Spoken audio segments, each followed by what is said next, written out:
Assalamualaikum warahmatullahi wabarakatuh. Bagaimana kabar Anda sekalian hari ini?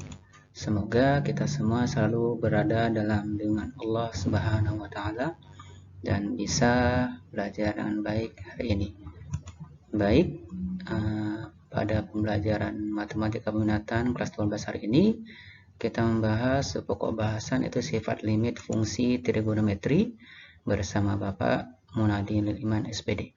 Baik, sebelum kita mulai pembelajaran, mari bersama-sama kita membaca basmalah. Bismillahirrahmanirrahim.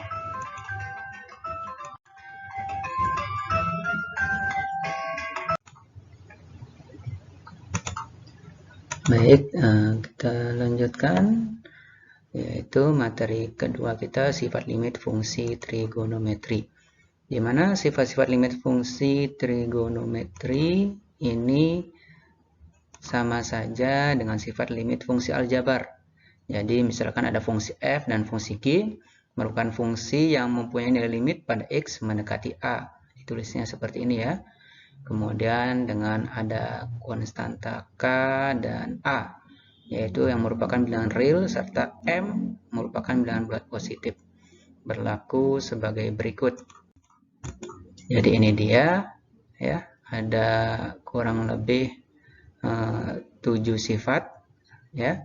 Di sini yang pertama ada jika limit x mendekati a untuk k, maka nilainya pasti k. Karena di sini nggak ada variabel x-nya, sehingga tidak ada yang perlu diganti. Sehingga kalau nilainya k, limit k ya tentunya hasil nilainya adalah k juga.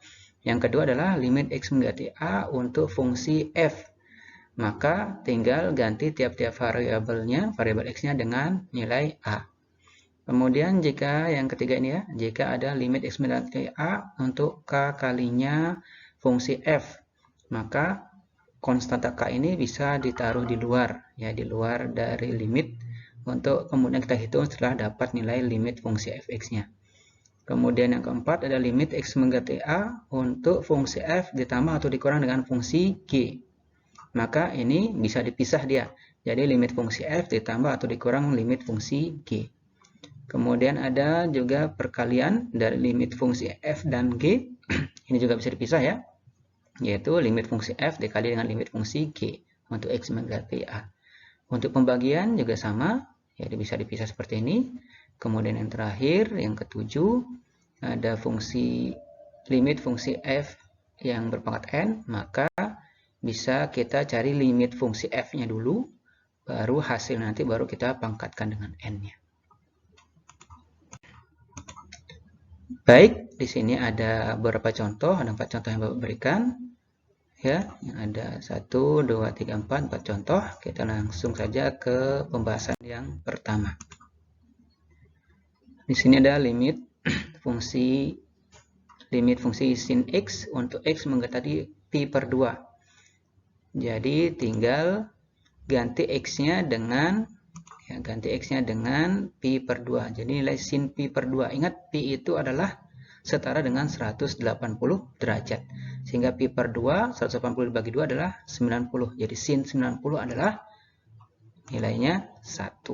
Jadi nilai limit x mendekati pi per 2 untuk sin x adalah 1. Lanjut, untuk contoh yang kedua ada limit x mendekati pi per 4 untuk cos 2x tambah tan x. Di sini dia, jadi kita gunakan sifat-sifat yang tadi kita bahas ya.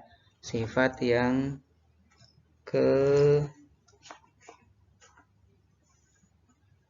keempat ya, sifat yang keempat ada plus minus ya. Ini untuk plusnya. Kita ambil yang plusnya aja. Jadi limit x mendekati pi per 4 untuk cos 2x ditambah limit x mendekati pi per 4 untuk tan x. Yaitu tinggal ganti x-nya dengan pi per 4. Ini sudah diganti dengan pi per 4 ya. Sehingga di sini dia cos 2 pi per 4, cos 2 kalinya pi per 4 itu sama dengan, ini bisa sederhanakan ya, 2 sama 4, sehingga atasnya bisa coret, yang di bawah menjadi sisa 2. Jadi cos pi per 2, sedangkan untuk tan-nya masih tetap karena nggak ada faktor pengali atau pembagi lainnya. Jadi tan pi per 4 tetap di sini.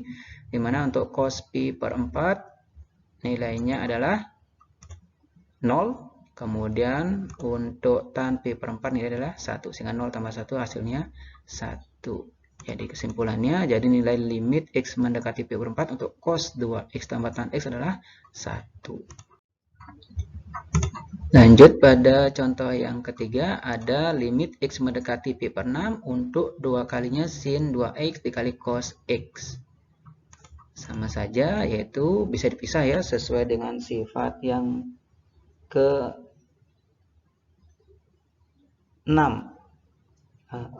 sifat yang kelima. Jadi di perkalian bisa dipisah seperti ini ya.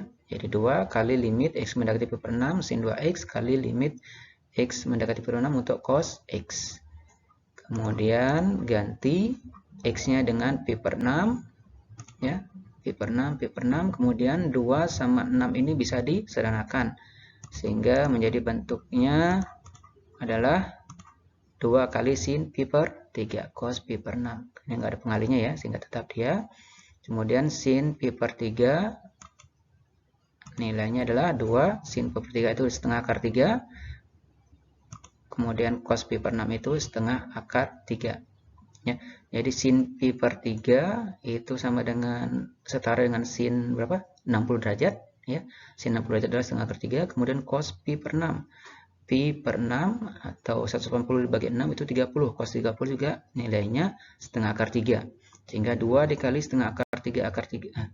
2 dikali setengah akar 3 kali setengah akar 3 nilainya adalah 3 per 2. Dan, jadi ini dia nilainya 3 per 2. Lanjut pada contoh yang keempat ya, ada limit X Pi per 3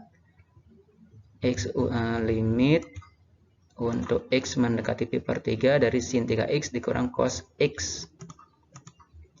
Ya, ini sama dengan sifat yang keempat. Sifat yang keempat, tapi ambil yang negatifnya. Jadi bisa dipisah seperti ini ya. Dipisah dia masing-masing. Kemudian ganti seperti biasa. X-nya ganti dengan Pi per 3 sesuai dengan yang di sini. Pi per 3, Pi per 3.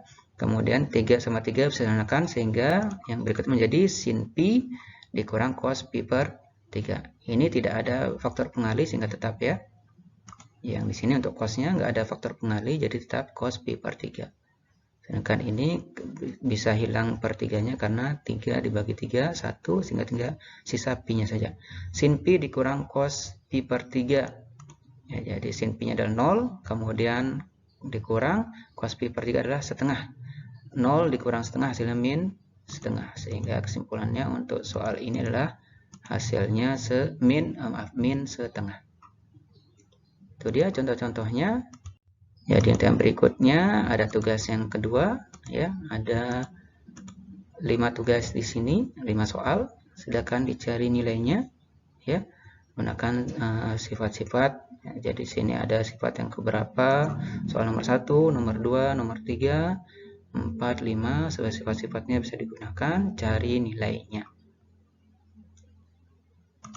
Itu dia yang bisa Bapak sampaikan. Bapak ucapkan selamat belajar dan wassalamualaikum warahmatullahi wabarakatuh.